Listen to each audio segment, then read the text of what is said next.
Eh bien, je crois que les questionnaires de conformité sont devenus des vrais enjeux et des instruments utilisés dans le cadre du développement des relations d'affaires. Aujourd'hui, tout due deal comporte un questionnaire de conformité. Ces questionnaires de conformité, ils sont à la fois réglementaires, mais ils ont aussi réglementaires et donc obligatoires, donc ne pas y répondre comporte un risque, mais ils ont aussi un enjeu de connaissance de votre partenaire commercial. Donc c'est aussi des enjeux de redevabilité et un groupe comme l'Agence française de développement, qui est à la fois émetteur et récipiendaire des questionnaires de conformité, considère qu'il est important de répondre à de telles demandes. La réponse qui doit être apportée au questionnaire de conformité, c'est une réponse transparente, faite de bonne foi par l'institution et cohérente avec l'ensemble de son dispositif.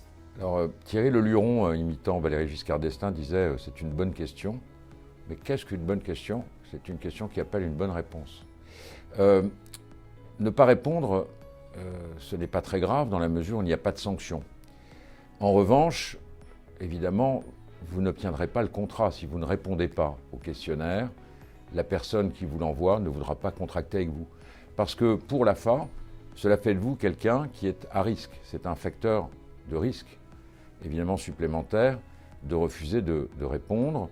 L'AFA recommande l'inclusion, en ce cas, de clauses anticorruption dans les contrats, mais j'ai envie de vous dire, l'inclusion d'une clause en tant que telle ne sert à rien si derrière vous ne contrôlez pas l'absence de corruption par le prestataire ou votre partenaire.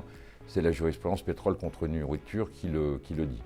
Et puis ne pas répondre en cas de contrat, c'est aussi un dol par réticence.